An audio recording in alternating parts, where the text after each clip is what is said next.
On the evening of January 13th, 2002, a 42-year-old man named Ronald Huff walked in the door of his studio apartment in the city of Newark, Delaware. He had just come back from visiting his grandmother, and now he was feeling really sick. Inside of his apartment, it was blazing hot, but that was by design. That's how he kept the temperature. Ronald took off his coat and threw it over one of the many handmade wooden cages that were strewn about his living room.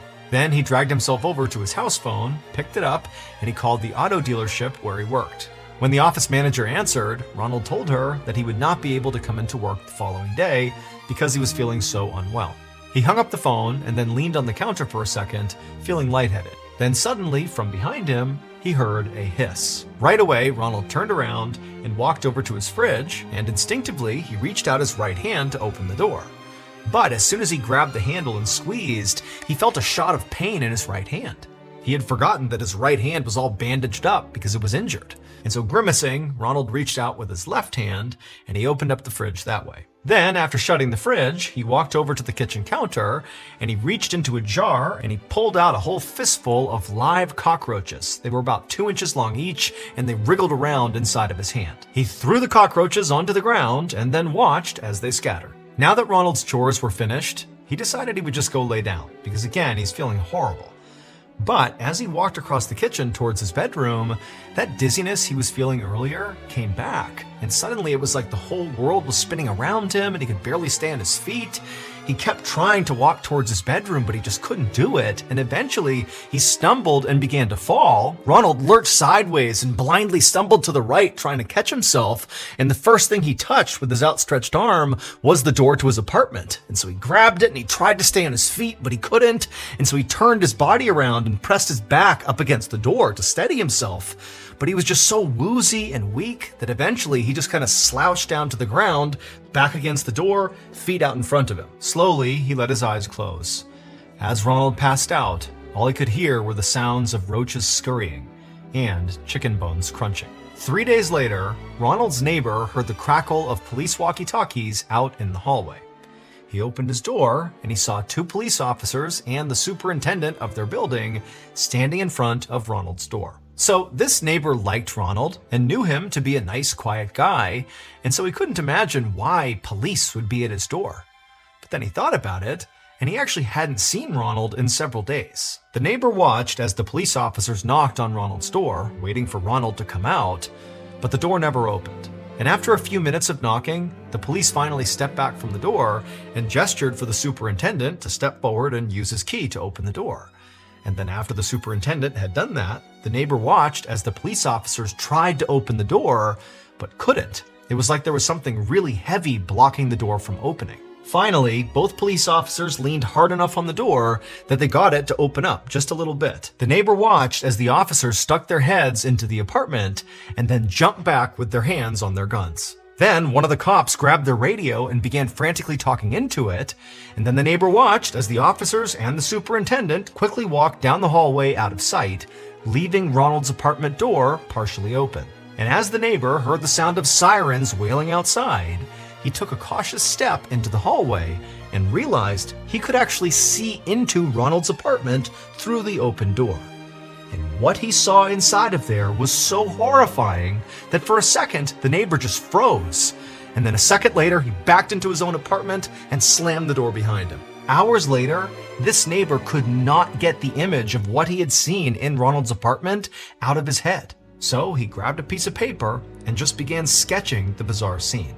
It would turn out Ronald had a secret.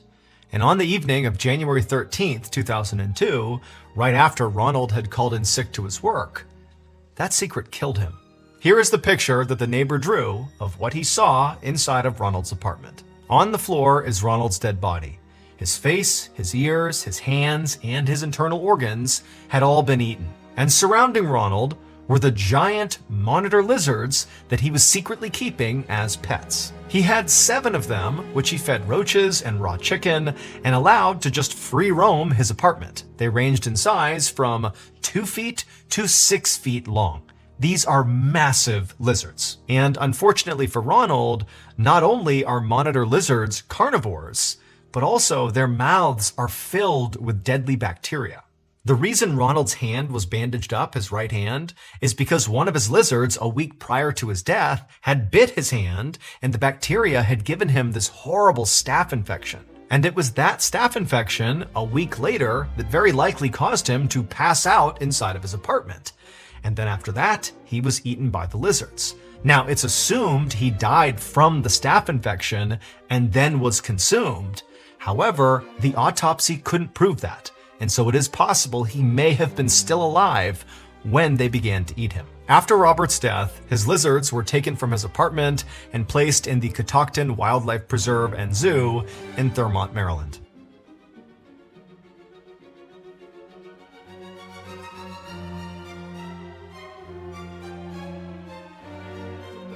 Shot multiple times, drenched in blood. Seen in the basement is far more gruesome than imagined. Come on, move. This morning, they already come this far and had to. Hey, this wasn't scary. All I felt excited.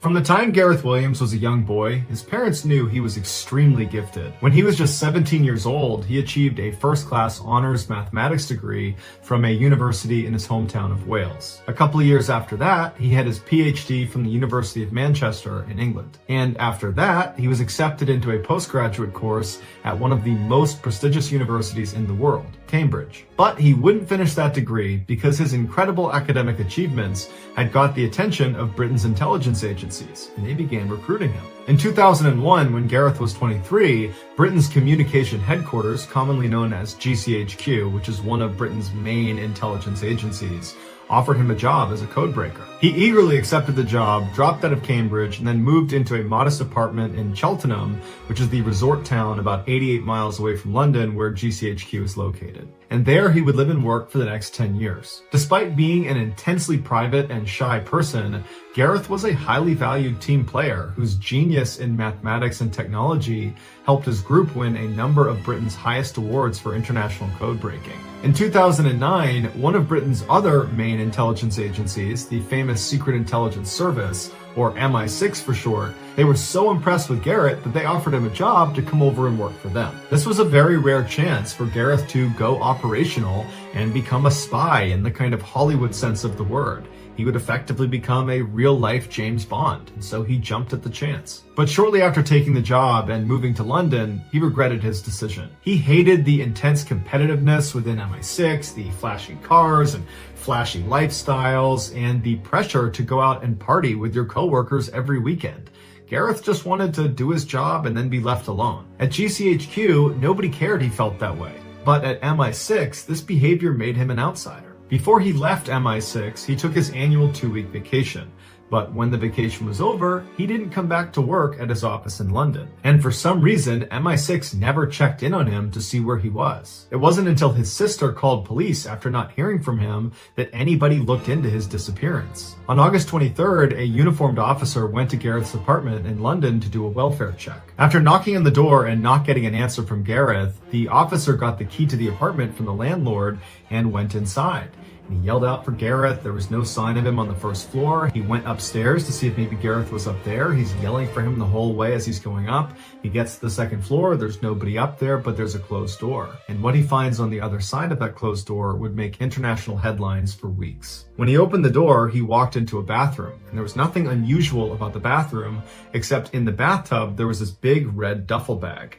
And inside of that duffel bag was the badly decomposed body of Gareth Williams. The zipper of the bag was padlocked shut on the outside, and the key to this padlock was underneath Gareth's body inside of the bag. There were no fingerprints on the rim or inside the bathtub. There were also no fingerprints on the bag itself, or on the two zippers, or on the padlock, or on the keys. Gareth's iPhone had been found nearby sitting on a table, and it had been factory reset.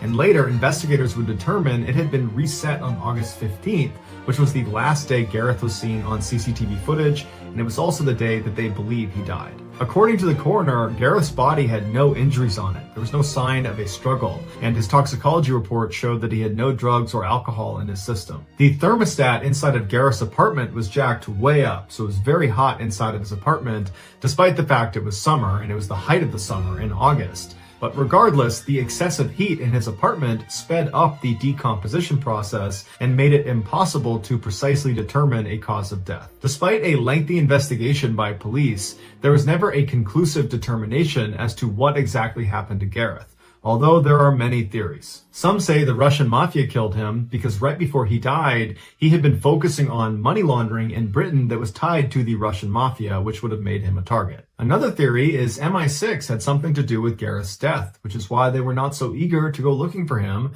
when he didn't come back from his vacation. In fact, one former MI6 agent has come out and said he believes there was a cover-up. He was interviewed by CNN and said that it looked like MI6 had gone into Gareth's apartment ahead of the police and wiped it all down, removing fingerprints and DNA evidence. The last prominent theory is that Gareth did this to himself.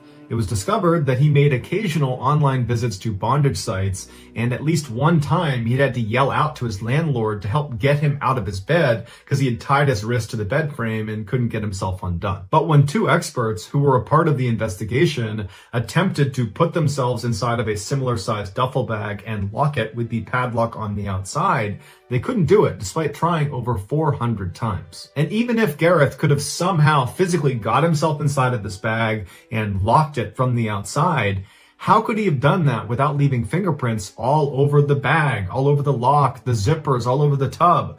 Because when he was found, he didn't have gloves on. Ultimately, despite the red flags, Gareth's death was determined to be probably an accident and was closed 3 years after his death.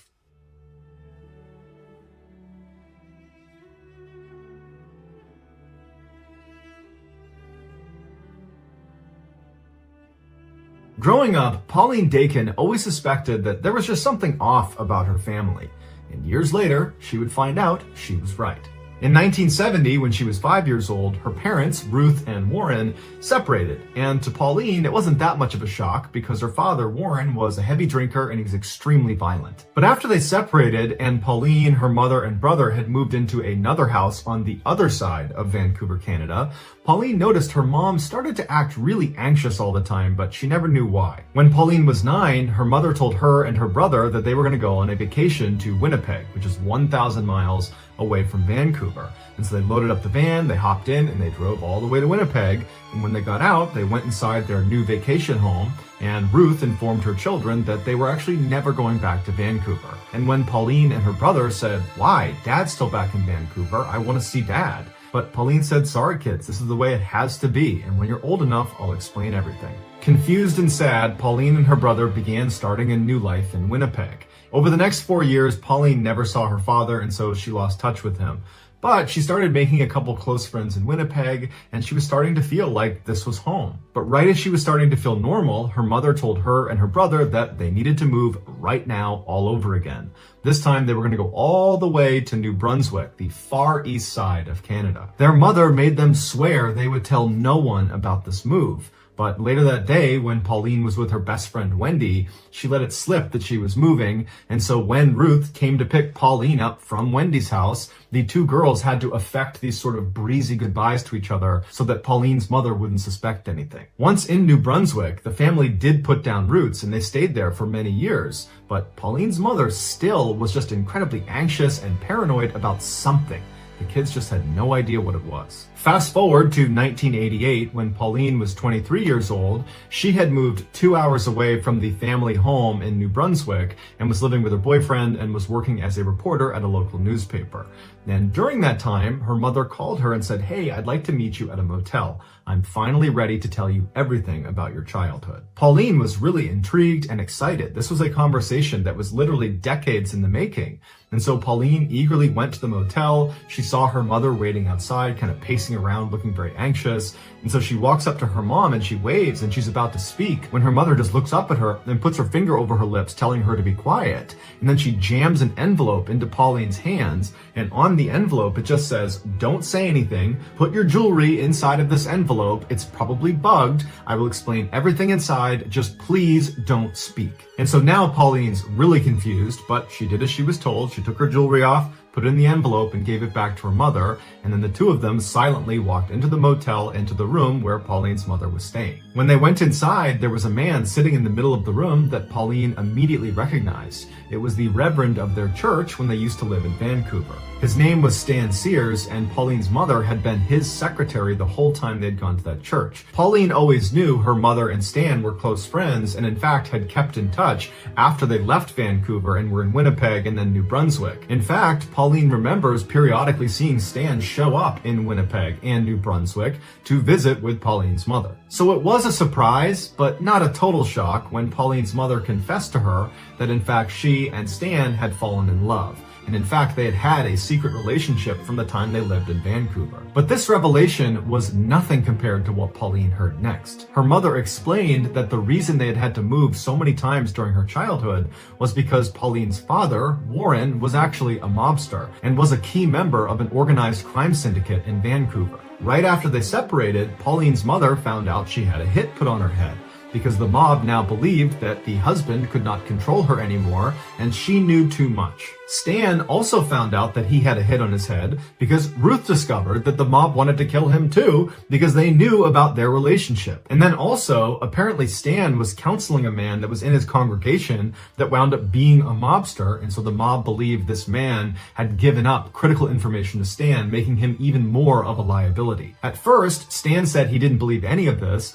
but when he found out the man he had been counseling had been assassinated, he knew it was true. They decided not to tell the police and instead go into hiding together, because Pauline's mother knew what happened to families that snitched on the mob. They were made examples of. And so when Pauline and her family moved to Winnipeg and then to New Brunswick, Stan actually moved there as well in tandem, which is why Pauline had seen him periodically showing up at their house to visit with Pauline's mother. Pauline was understandably completely shocked, but at the same time, she was kind of happy to have some sort of explanation for all the strange things that had happened in her childhood. And so over the course of the next several hours, Pauline sat in this motel room with her mother and Stan and asked them every question she could think of. And she discovered that whenever she came home from school and she found her mother furiously pulling all the food out of the fridge and the pantry, throwing it all away with no explanation, that was actually because they found out the mob had tried to poison them. Or these 6 different times Pauline was unenrolled from the school she was at and then moved to a different school across town, that was because there was a credible threat the mob had discovered where Pauline was going to school. And so by the end of the weekend, Pauline not only learned about this totally crazy past she had,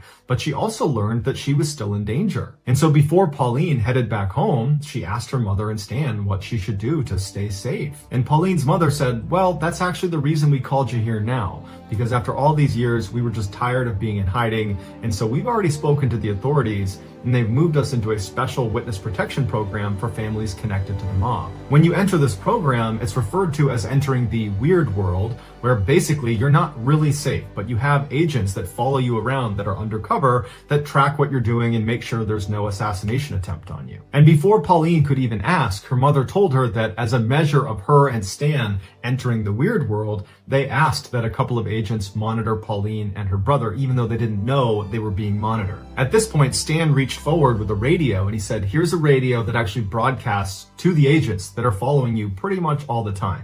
But you should only use it if you're truly in a desperate situation, because as soon as you call out for help, there are going to be people that are risking their lives to come save you." As Pauline is holding this radio, she looks at her mom and Stan and she says, "Well, what happened to Dad? Is he in jail?" And at this point, Pauline's mother says, "No, he's not. He's in the weird world too." And she handed Pauline a letter that was from her father addressed to Pauline, and it basically spelled out that he had been moved into the weird world and he was looking forward to Pauline joining them at some point when she was ready. So now Pauline has this radio and this letter, and she's looking at her mother and Stan, and she's just totally overwhelmed. And her mother just tells her, "Go home, think about what you want to do next, and if you want to join the witness protection program and join the weird world with us, just let me know and we'll make it happen." And so Pauline, who's in a total state of shock, gives her mom a hug and gives Stan a hug and says, "Okay, bye, I'll be in touch."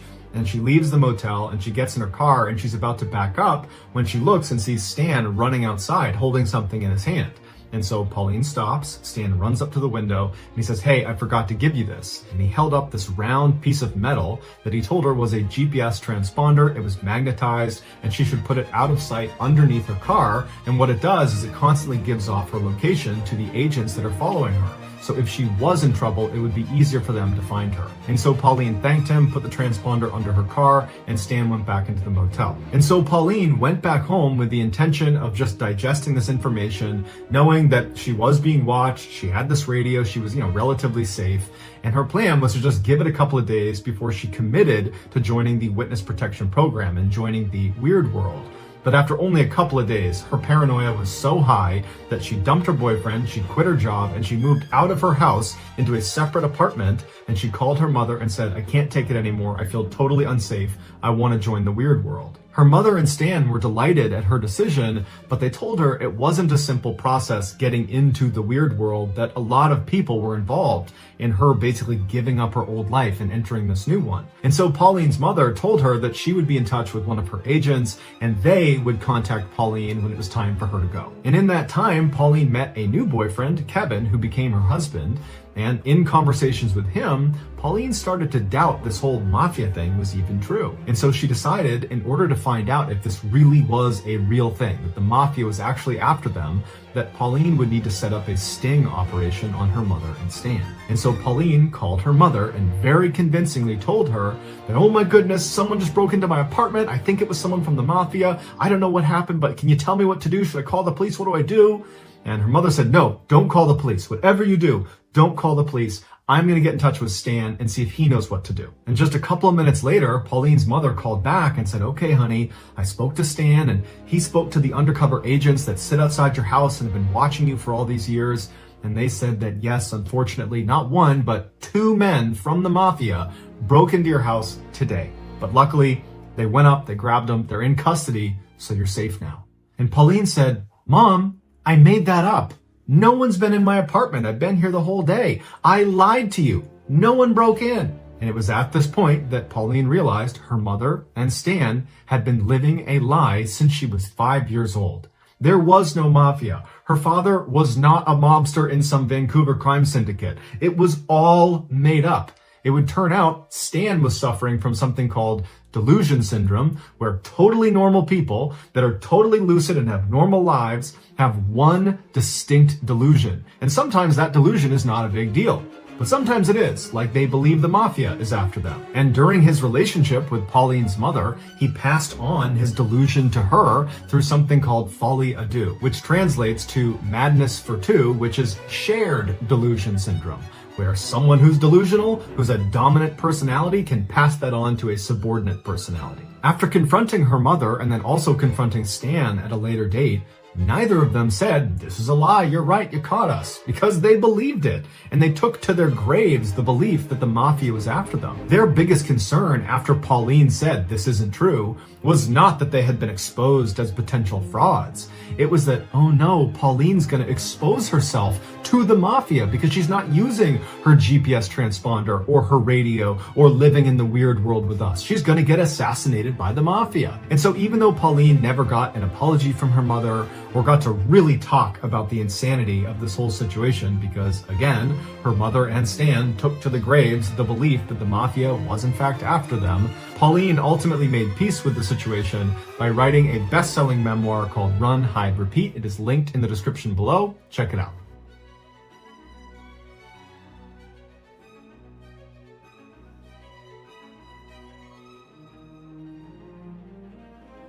On September 15, 2010, a 55-year-old man named Greg Flanagan checked into the Elegante Hotel in Beaumont, Texas to start his work week. As a young man, Greg had worked as a chief engineer on ocean-going vessels, spending months out at sea.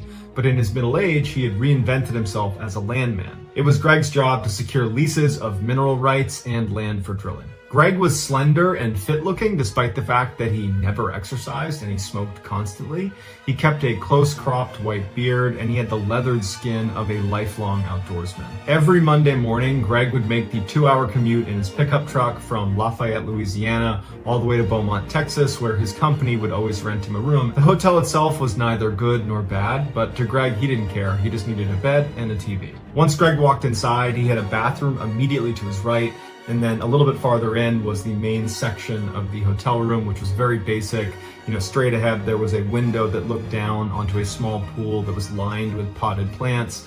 And then in the main space was a queen-size bed tucked up against the right wall, and then on the left wall was a TV. Greg wheeled his one suitcase into the hotel room and he put it at the foot of the bed and he opened it up. He pulled out the shirts that he wanted to keep wrinkle-free for the week and he hung them in his closet. Then he pulled out his toiletries that were kept in a cloth bag with a hook and he hooked those onto a towel rack. Then he took off his very worn brown boots and his faded blue jeans and he slipped on some pajama pants. Anytime Greg stayed at the Elegante, he rarely left his room. There was a bar downstairs, but he wasn't a big drinker or socializer. He preferred to just have quiet nights alone in his room watching TV. So that night, Greg cranked the air conditioning to make sure it was as cold as it could get. He liked to sleep in a very cold room. And then he hopped on his bed and he put 2 big pillows behind his head and he rested up against the headboard.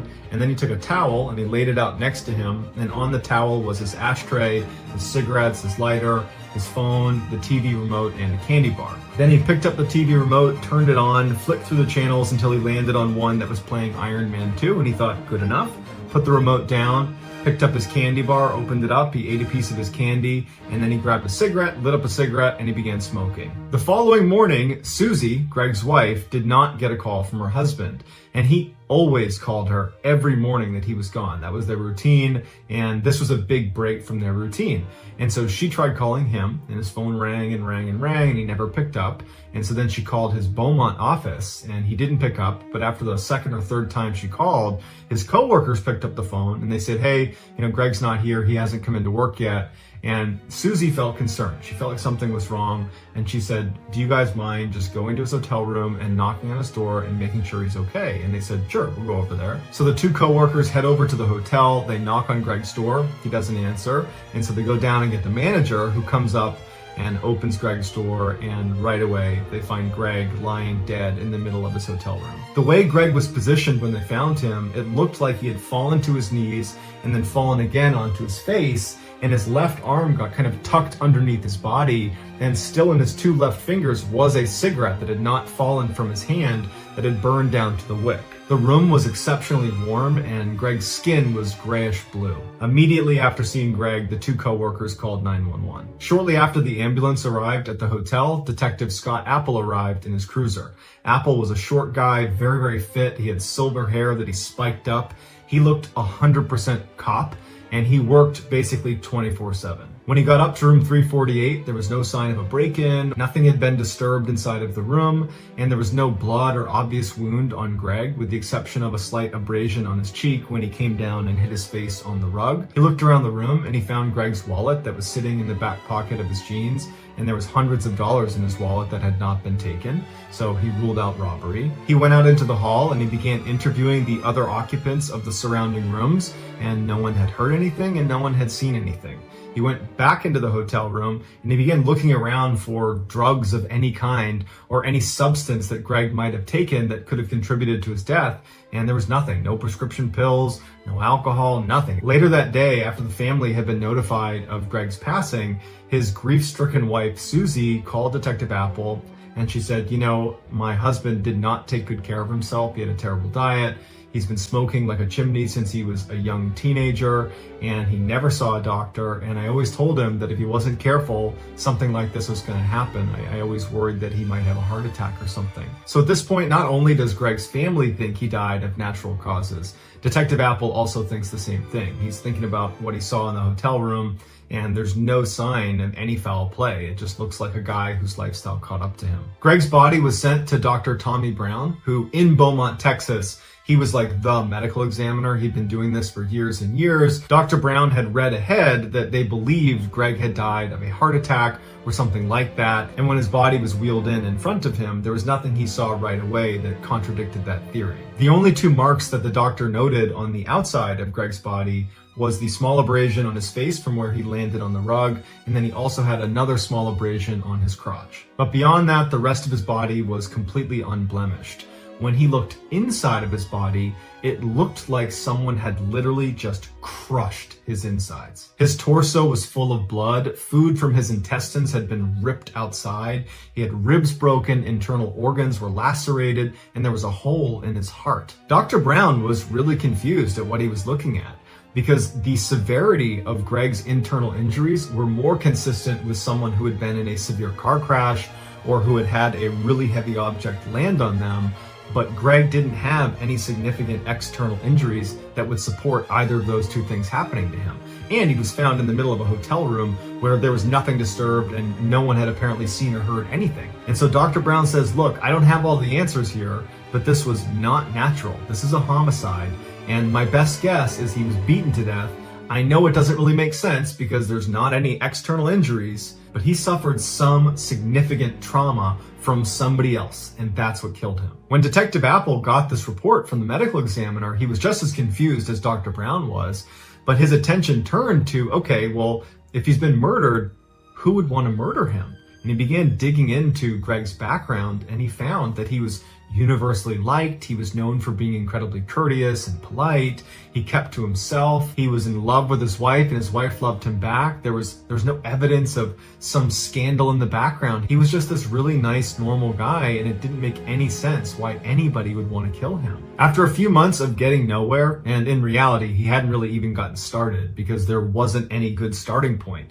The only thing he could find that was odd about the crime scene was that the room was particularly warm when they walked inside, which was not in keeping with how Greg would have kept the room. But that doesn't explain why his insides were crushed. And so he's gotten nowhere, and then he makes a discovery. He found in the hotel's maintenance logs on the night Greg died, he had been making popcorn in his microwave and managed to blow a fuse. And it wasn't just his power. Maybe Greg didn't know this, but he cut the power to both the room next to him on his right and on his left and below him. And so he calls down to the front desk, and a maintenance guy came up and he reset the breaker. This opened the door to two theories. The first theory is the maintenance guy, who did have a criminal record, when he came up to fix the breaker, he attacked Greg. But that was wildly speculative, and there was no evidence to suggest that the maintenance guy would do that, and so that was quickly ruled out. The other theory was Greg's neighbors in room 349 were these two electricians who were big partiers and drinkers, and so Detective Apple suggested that maybe when Greg accidentally cut the power to their room, they were really annoyed, and they went outside in the hall and they saw Greg, and they somehow realized he was to blame for this, and in a drunken rage, they attacked him and killed him, and that's what killed Greg. And even though it was a stretch, it was the closest thing to a motive Detective Apple had found in anyone. And so Detective Apple put on a hidden camera and he went and interviewed these two electricians that were still staying in room 349. And he said when he spoke to them, they were very forthcoming. They seemed very honest. They were appropriately curious about what happened to Greg. And all they said was, look, we had no interaction with him. We did hear him coughing when we came back from the bar. We were at the bar that night, but honestly, that's the extent of our interaction with him. The electricians offered up their cell phone numbers, their email addresses, and said, anything you need from us, we'd be happy to help. We're really sorry this happened. At this point, Detective Apple is back to square one. No one knows what happened to this guy. The one big lead he had, the maintenance records, proved to be a total dead end. And so unfortunately, this case went cold. 7 months after Greg's death, where there had been absolutely no traction on figuring out what happened to him, Susie, Greg's wife, decided she wanted to hire a private investigator. And her friend suggested she call Ken Brennan, who was a famous private detective who was well known for being able to solve really complex cases. And so on a whim, Susie calls Ken Brennan, not expecting to get through to him, thinking he's probably super busy and has other cases because he's on TV and he's this really famous guy. But he picked up the phone and he was like, hey, how can I help you? And Susie couldn't believe it. She had a chance to tell him about what happened to her husband, and Ken said he was really interested and that he would take on the case. Ken was a former Long Island cop, and he was a DEA special agent. He spoke with a really thick New York City accent, and he wore t-shirts that were a little bit too small to show off his muscles, and he usually had a big gaudy gold chain on. Once Ken agreed to take on this case, he flew right to Lafayette, Louisiana, where Susie lived. He sat down and he asked her a lot of really difficult questions about their marriage, about whether she thought he might be cheating on her, if he had like a secret life she didn't know about. And after feeling satisfied that all those avenues had been explored and were not going to lead to the answer, he said, okay, well, can you tell me anything about the crime scene that stood out to you? Is there anything about it that seems off? And Susie said, yeah, Greg always kept the air conditioning on very cold at night. He never slept in a room that wasn't freezing cold. And so I thought it was really odd when his coworkers discovered him that the air conditioning was off and it was really hot inside of the room. That's incredibly unlike Greg for his air conditioning to be off. Ken made a note of this, and then he left Lafayette and he went to Beaumont, Texas to meet up with Detective Apple. And Detective Apple and he actually got along really well. They agreed to work together on this case because Detective Apple feels like he's reached a dead end anyways. Apple brought Ken to the crime scene, he showed him the hotel room, and then afterwards he turned over all of the documents he had on the case, from the autopsy report to the photographs to anything he'd collected over the 7 months he'd been working on it. So that night, Ken diligently looks through all of the documentation, all of the photos, and the next day when he goes into Apple's office, he says to him, I think I figured it out. And Apple's like, oh, really? You figured it out one day after being here? And Ken's like, no, seriously, I think I figured it out. I have to confirm something with his wife, but I think I have a theory. And so Ken calls Susie right in front of Apple, and when Susie picks up, Ken's like, hey, did your husband ever smoke with his left hand or did he smoke with his right hand? And Susie said, oh no, he only smoked with his right hand. And Ken goes, thank you very much. He hangs up and he goes, Apple, I got it. And so Apple's like, okay, what's your theory? And Ken says, okay, so I spoke to Susie and she told me it was very strange that his room was not air conditioned when they discovered his body, because Greg was known for always turning on the air conditioning to as cold as it can get, especially at night when he went to bed. And so when his power went out the night before, his air conditioning would have gone out. And so the maintenance guy comes up, turns the power back on, but it doesn't trigger the air conditioning to turn back on. The room is still cold from having been air conditioned all evening to that point. And so the TV is back on, and so perhaps Greg turns and just starts watching TV. Because the room feels air conditioned, he hasn't realized that he hasn't turned the air conditioning back on again. Now, this is Beaumont in the summer, so it's going to get really hot in his room really quickly, and as soon as it starts to warm up in there, he's going to realize, oh, I didn't turn the AC back on, and he would go over and turn it on again.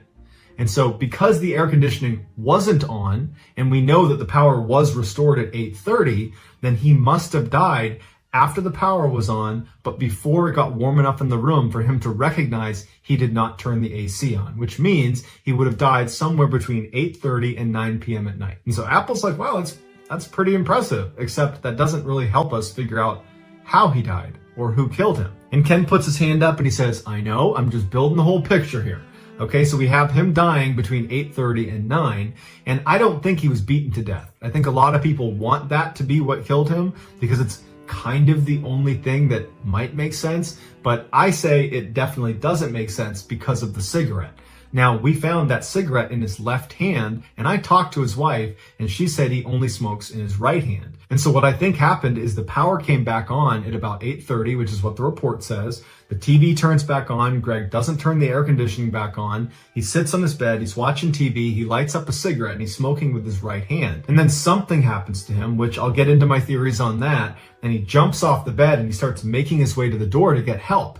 And he transfers the cigarette from his right hand to his left hand so he can use his right hand to turn the doorknob and open the door to safety.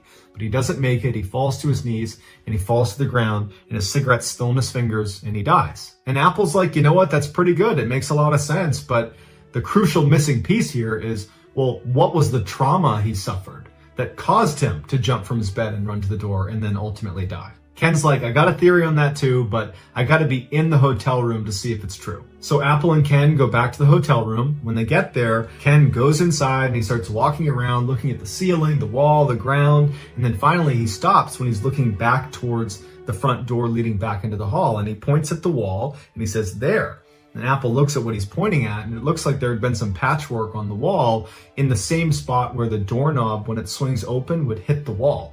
And so Apple's looking at it and he's like, that's just from the doorknob. And so Ken takes the door and he opens it all the way to where the doorknob is pressed against the wall. And it's to the right of this patchwork, meaning this patchwork is not connected to the doorknob. Apple was confused and was about to ask questions, and Ken was like on a roll, and he said, hold on, and he goes outside, he goes next door to room 349, they go inside, and Apple walks in the room, and he's watching Ken do his work, and Ken's rubbing his hands all over the wall, and eventually he stops, and he looks up at Apple, and he takes his finger, and he pushes on one spot in the wall as Apple is watching, and his finger goes right in. And what he pushed on was this little chunk of toothpaste that had been wedged in this little tiny hole in the wall, and he pushed it through. Apple brought in a crime scene investigations unit who carefully excavated both sides of this wall, and they shined a laser from 349 into Greg's room, and the trajectory of the laser going through this hole lined up perfectly with where Greg would have been sitting on the bed, smoking cigarettes, eating candy, watching a movie. So Ken and Apple go back to the medical examiner, Dr. Brown, and they say, look, you missed something because Greg got shot. And unfortunately, Greg's body had already been cremated, but they did have the pictures to look at from the autopsy. And sure enough, they find that little tiny laceration in his crotch was actually an entrance wound. And then when Dr. Brown pointed out there was a hole in the heart, it kind of lined up with the trajectory that bullet would have been traveling through his body. Dr. Brown realized he had made a mistake and he changed the autopsy report to reflect a gunshot wound. Ken and Detective Apple re-interviewed one of the electricians that had been in room 349 that was in the room where the gunshot had originated from. His name was Lance. And when they brought him in, they said, this is totally routine. You know, it's been 7+ months since Greg's death. And what we're doing is any of our witnesses, we want them to sign a statement, basically attesting that this is what I saw or didn't see. And so they had prepared a statement that basically lined up with the first thing he had told police, which was, I didn't hear anything, I didn't see anything. And they said, is there anything you want to change about your story? Or is this exactly what you saw and heard? And Lance said, yeah, that's exactly, I don't know anything. I wish I knew more, I'm sorry. And like, all right, well then can you sign this document saying that you don't know anything and you didn't see anything? And he said, yeah. He signs the document, and then Ken's like, all right, gotcha, because we know a gunshot was fired from your room and that's what killed Greg. And so you need to tell me who shot the gun. Otherwise, I'm taking you to jail for submitting a false police report. At this point, Lance crumbles and the truth comes out. And he said that he and the other electrician in the room with him, whose name was Muller, they were goofing around and drinking that night, and Muller went out and got his pistol from his car and he brought it in and he was goofing around with it. And Lance was saying that he was trying to get him to stop doing that, but he kept goofing around with the gun. And at one point he aimed the gun at Lance, and Lance kind of batted it away from him. He dropped the gun, it landed, and it went off. And they saw where the bullet hole was. They saw it was into Greg's room, and they both froze and they listened to see if anybody had reacted to this gunshot. And he said they didn't hear anything for a long time, and that made them believe that no one was in the other room, that no one was in Greg's room, and that they were in the clear. And so they left and went to the bar. They didn't even think to check on whoever was in that room. And when they came back, they said they heard Greg coughing in his room, and that further confirmed that he must not have been in there when they fired the shot, and he's totally fine and they are totally in the clear. The next day, Lance said when they saw his body being taken out, at first they did think, oh my goodness, this is us. We did this. But they overheard Detective Apple walking around interviewing people saying out loud that, yeah, we think this is natural causes. Yep, looks like a heart attack. This is probably nothing. I'm sure it's nothing. And they were like, oh, phew, it's not us. And so they actually believed it was just a coincidence that on the same day they're firing a rogue bullet into Greg's room, that Greg had a heart attack and died separately. But Lance would say that somewhere in the back of both of their minds, they knew they probably had something to do with it. And so they covered their tracks, and they put toothpaste in the wall to cover up the hole, and they hid the gun, and they intentionally kept information from the police. And so ultimately Muller, the owner of the gun, the one who really instigated that night, waving the gun around, and the one who actually dropped the gun, he was charged with manslaughter and was given 10 years in prison.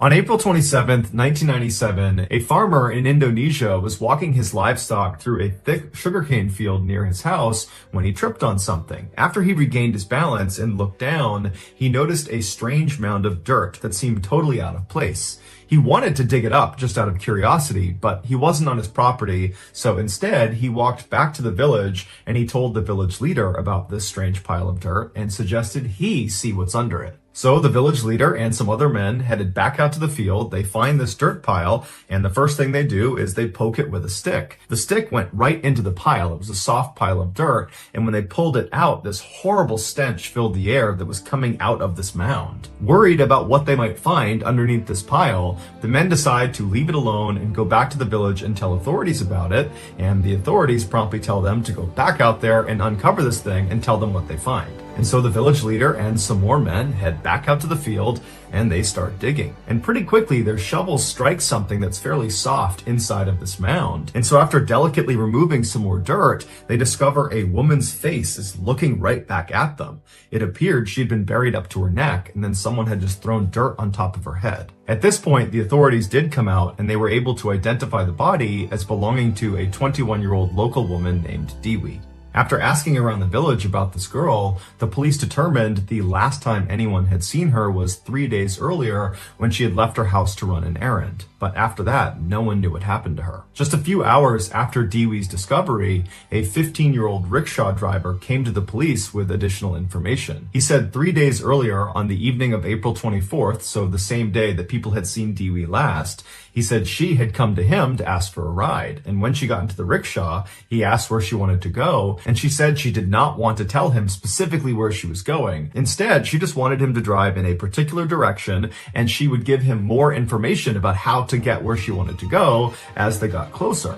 And so this really intrigued the driver. And so after he began going in this direction, he turned to her again and said, can you tell me anything more about where we're going? This is really weird that you're not giving me any more information. And so finally, Dewi relented and she told him she was going to see the shaman. A shaman, in simple terms, is someone who uses magic to cure the sick. The driver did think it was odd that this girl was going to see the shaman in the middle of the night and she was being so secretive about it, but after he dropped her off, he hadn't given it much thought until he found out she had died. The police approached the shaman, who was 45-year-old Ahmad Siraji, and they asked him if he had been with Dewi on the night of April 24th. Initially, Siraji said no, he had not been with her and he had no idea what happened to her.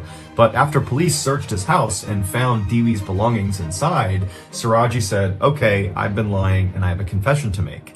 And he would very nonchalantly tell police that not only had he killed Dewi, he'd also killed dozens of other women the same way and buried them in the sugarcane field. And so the police went out to the field and started looking around, and they found all these mounds of dirt all over the place, and under them were women buried up to their neck. After the excavation was all done, the police believed they found the bodies of 42 different women, but truthfully, that was just a guess. They believed there could be more. During his trial, Siraji explained in detail why he did the things he did.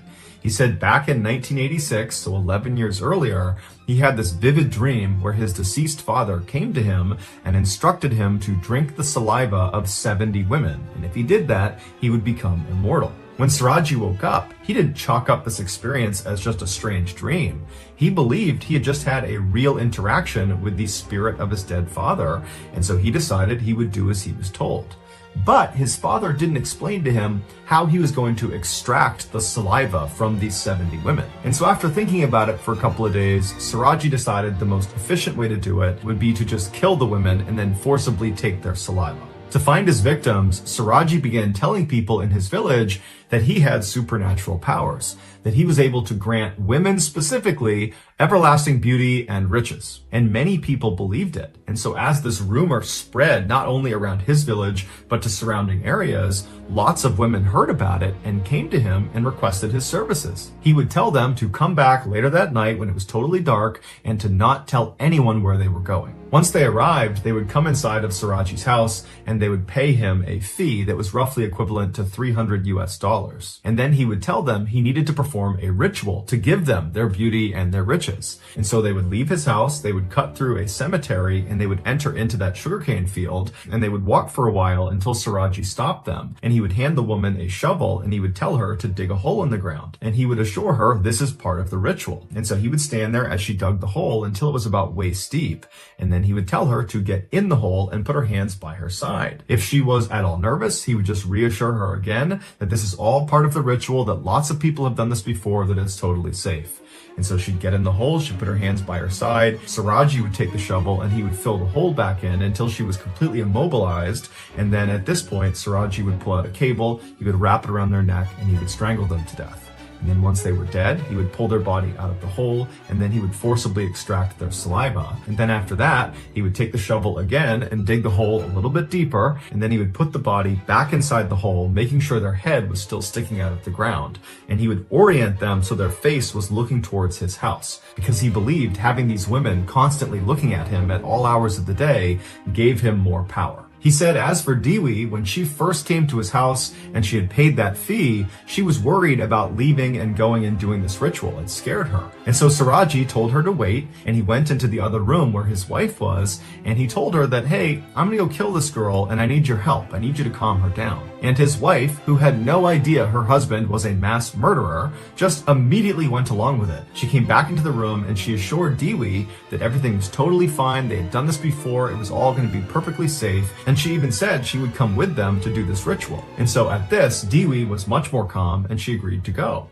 And so the trio left the house. They went through the cemetery, out to the field, and then only 2 people came back. Siraji was executed in 2008 by firing squad, and his wife was sentenced to life in prison.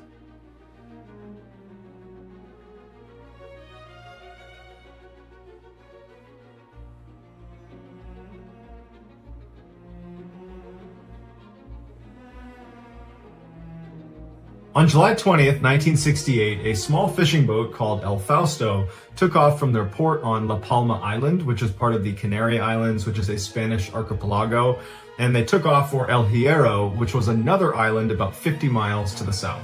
On board El Fausto were 3 very experienced fishermen and sailors.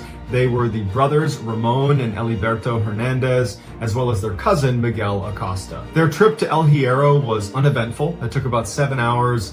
They arrived at the port in the early evening hours, and they unloaded their cargo onto the island, which was actually explosives used in agriculture. So they unloaded all that, and then the 3 of them went to get some food and relax for a few minutes before they came back to the dock and began preparing to leave. So that evening, as the 3 men are standing on their boat, repacking the ship and getting ready to leave in the next few minutes, they see this man running down the dock who's frantically waving at them, trying to get their attention.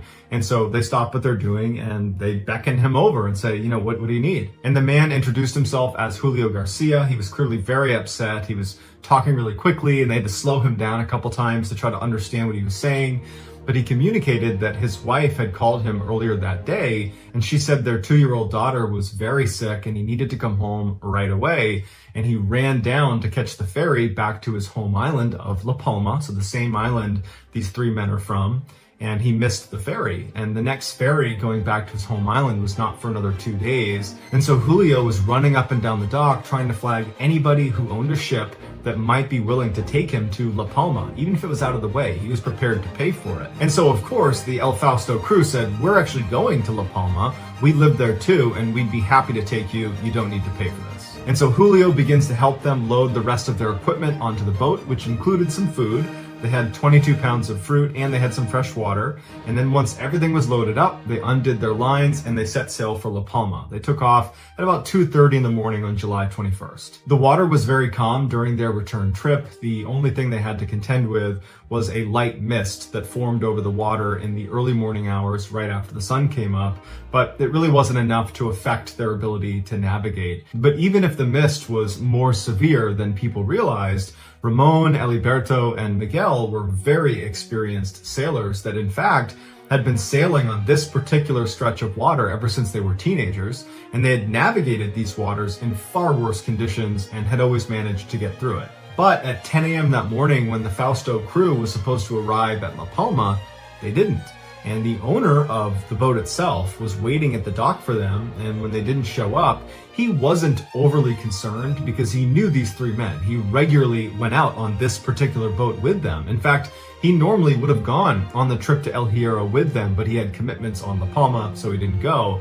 And so he's not particularly worried about them. He figures they ran into some mechanical issue and, they're getting it figured out, but they're just late. But after a little while, the families of the El Fausto crew started to ask the owner, where are they? Why aren't they here? And so the owner, who again is not overly concerned, but wants to make sure the families are not worrying, says, you know what? I'll send a search boat that will take the exact route El Fausto was on, but in reverse, and I'm sure they can just drive straight out there and they'll run into them and they will help them fix, whatever issue they have, which is more than likely mechanical. That's an old boat, and we've certainly run into other mechanical issues in the past. So this search boat goes out, and for hours and hours and hours, they're looking along the exact same charted course that El Fausto was supposed to be on, and they're nowhere to be found. And so they radio back in to the owner of the boat, and they say, look, we can't find him. What do you want us to do? And he called them back in, and he realized that, if we can't find them anywhere near the route, that probably something more sinister has happened to them. And it was at this point that he got in touch with authorities, and they launched a much more formal search and rescue effort. Planes and boats spilled out over the sea to look for El Fausto and her crew, and everybody who was looking was operating with an enormous sense of urgency, because anybody who was looking had been told, these guys don't have much in the way of supplies. They have 22 pounds of fruit, and they have a very limited freshwater supply. And so if we don't find them within a couple of days, there's a very good chance that we're going to find 4 corpses. But despite searchers' motivation to find these guys, a couple of days passed and there was no sign of them. And unfortunately, people did start to think, I think it's more likely we're going to find 4 dead bodies than 4 sailors waiting to be rescued.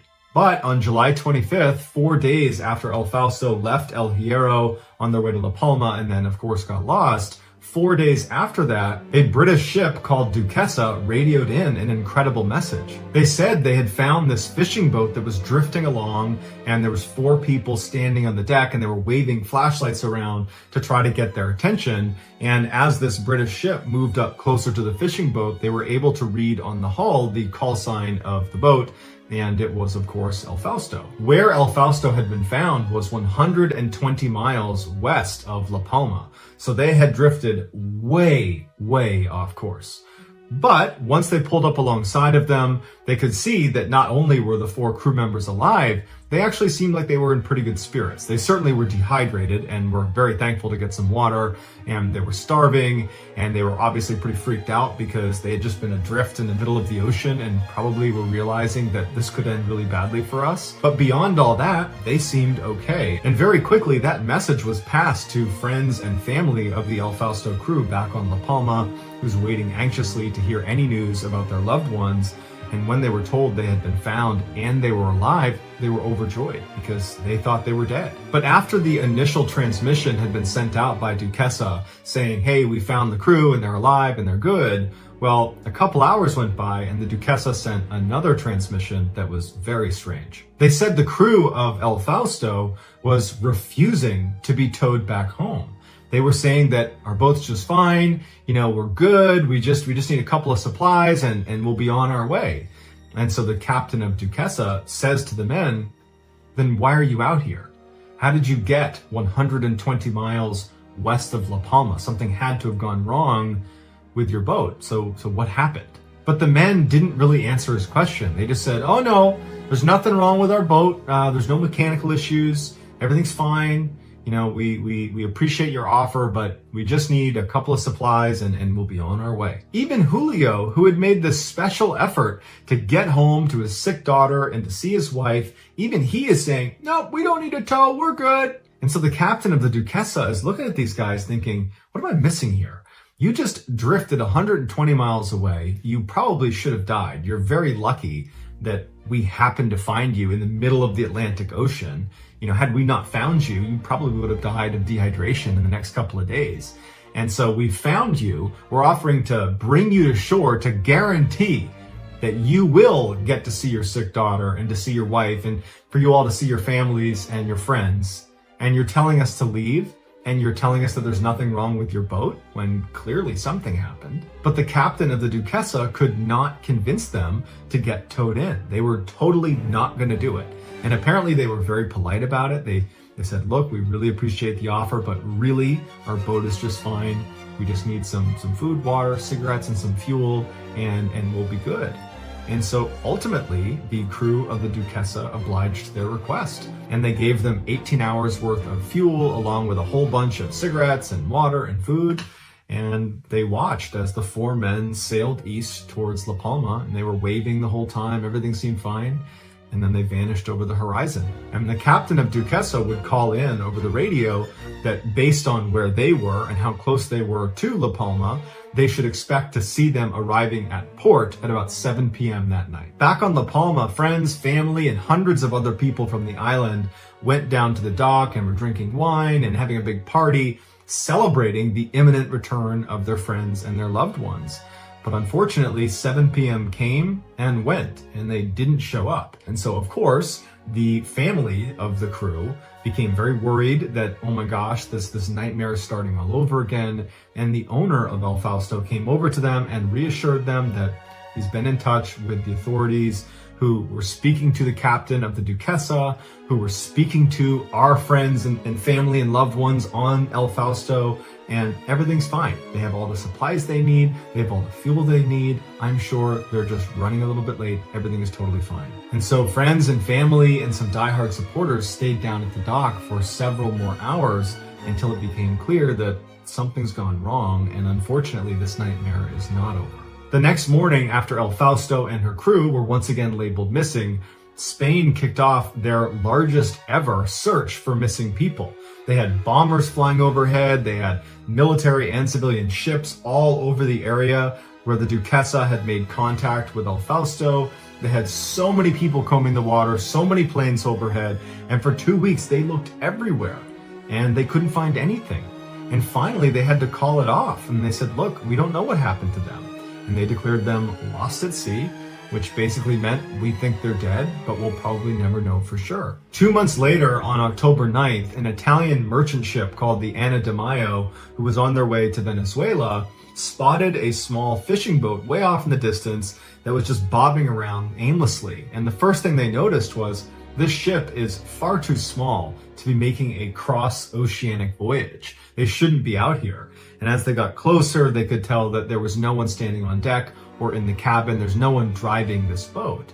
And so finally they got so close they could read the hull, and it says El Fausto. So the Ana de Mayo pulls up right alongside El Fausto. They tether themselves together so it doesn't float away. And two of the Italian sailors get on board El Fausto, and they're yelling out to see if anybody's there, but no one's responding. And they're looking around, and the ship is in great condition. There's no sign of obvious damage or any violence that might have taken place on here.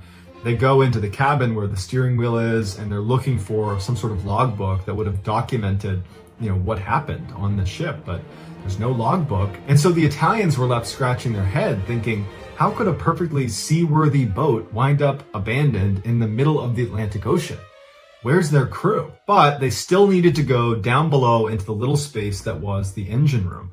And so the two sailors that had boarded to look around, they make their way over to the section of the deck where there's this hatch that they open up, and they look down and they smell this horrible smell, and they turn on their light and they're met with this horrible and inexplicable scene. Laying on the ground inside of the engine room on his back was a dead man who was partially mummified.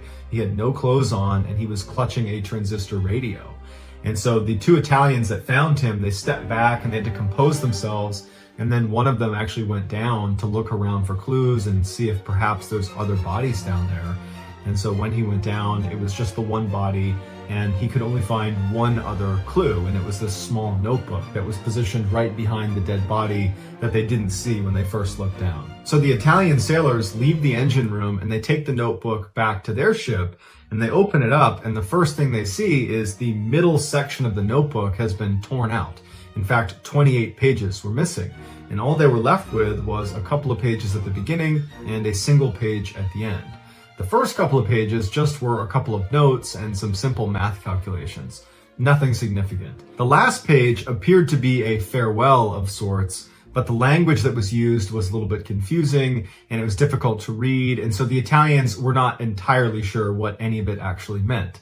And so they figured it would be best to just give the notebook to authorities and they could figure out what it meant. And so the captain of the Ana de Mayo radios in to Spanish authorities that they've found El Fausto and that they intend to tow it back to Venezuela, where they were already going, at which point they'll turn over everything they found and authorities can take it from there. So the Italians put a tow line on the bow of El Fausto and began towing. 2 days later, Spanish authorities received a crushing telegram. Apparently the night before, as El Fausto was being towed, it suddenly lurched forward and went bow down into the water and sunk so rapidly that it ripped the tow line off of the back of the Ana de Mayo and was underwater well before they could do anything to try to stop it. The crew of the Ana de Mayo swore they had followed procedure and they knew what they were doing, and this was just kind of a freak thing, but regardless of how or why it happened, the ship was now gone, and so too was the dead bodies. They couldn't even positively identify whoever that was. All they had was that notebook they recovered from inside the engine room. The notebook was sent to La Palma, where it was put in front of the families of the 4 men who were on El Fausto, and very quickly, Julio's wife was able to identify his handwriting. He apparently had a unique way of writing, and she was used to reading it, and so she said, "That's definitely his writing, and in fact, I recognize that notebook." He kept that notebook to track payments because he was a mechanic and people requested his services, and that's what he used to track payments. This, of course, meant the dead man inside of the engine room was almost certainly Julio. Julio's wife examined the notebook and she was able to decipher that last page, at least most of it, and she said it was this very detailed description of exactly what she needed to do once he died, because clearly, based on the way he was writing, he knew he was about to die. And at first it says, here's how you access my insurance policy, and here are the different properties I own, and how you go about selling them. And then in his final moments, he scrawled one last message at the very bottom of the last page that said, "Don't ever tell our son all that has happened to me. You know that God wanted this fate for me. Love you." So if Julio was so sure he was about to die that he would take the time to write out a detailed list of instructions for his wife to follow when he died, well then why didn't he take the time to also offer a small explanation as to what happened to he and the other crew members of El Fausto? He had to have known that whoever was going to find his dead body and this notebook was going to have an awful lot of questions. Unless he did know that and did write a description, except it was in those 28 pages in the middle of the notebook that had been removed. And if that's the case, then who removed them and why? And where's the rest of the El Fausto crew? And why did they tell the Duquesa that nothing was wrong with their ship? And why didn't they take the tow into shore, which would have guaranteed their safety? There's just so many questions that have never been answered in 50 years. The most widely accepted theory is the crew of El Fausto experienced a series of small but compounding setbacks that, combined with panic, led to really bad decision-making and ultimately their death. Others say there are just too many anomalies and oddities about this case to just be a product of bad decision-making, that there has to be something else going on. And so there are lots of alternative theories about what happened, ranging from abduction to illegal trafficking gone wrong, to perhaps they saw something they shouldn't have. But sadly, no one will know for sure what happened to these guys until there is a major break in the case. And at this point, people are just hoping those missing 28 pages turn up and that those will be able to explain what happened to El Fausto and her crew. Before I became a professional, strange, dark, and mysterious storyteller, I served in the military. And during my time in the military, I had some pretty wild experiences. But what I remember most about my time in service was not my own stories, but rather the stories I heard from other service members. Keep in mind, service members are sent to some of the most isolated and treacherous places in the world that very few people go to. And so some of the stories that come out of those places are totally creepy and weird. And even more than that, a lot of these stories sort of stay in-house. They stay in the military just because it's kind of a cultural thing. People don't necessarily want to go out and tell the world about the totally unsettling and inexplicable thing they saw while they were deployed. It's like people might think they were crazy. But there's lots of stories like that. And so if hearing some of those crazy military stories appeals to you, Well, boy, do I have a podcast for you. It's called Wartime Stories, and it's hosted by Luke Lamanna, who himself is a veteran. He was a reconnaissance Marine, which I can tell you is kind of a big deal.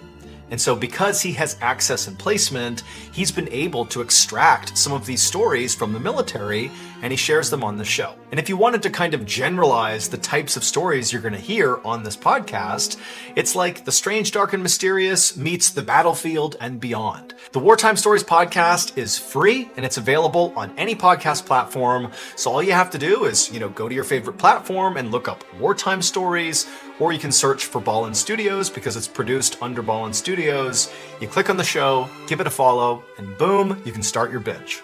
New episodes drop every Monday, so if you're a fan of the strange, dark, and mysterious, well, you got yourself a brand new weekly show. So that's going to do it. If you're looking for more strange, dark, and mysterious content, remember we have a whole slew of strange, dark, and mysterious shows. We have the Mr. Ballin podcast, Mr. Ballin's Medical Mysteries, we have Runful, Bedtime Stories, and Wartime Stories. They are all excellent, they are all free, and available on all podcast platforms. All you have to do is just look up Ballin Studios wherever you like to listen to podcasts, and boom, you can find them all and start your binge. Thank you very much. Until next time, see ya. Wait, don't go anywhere. If you're looking for more strange, dark, and mysterious videos, click here. If you find this video interesting and useful, don't forget to subscribe to the channel and turn on the notification bell to stay updated with the latest videos.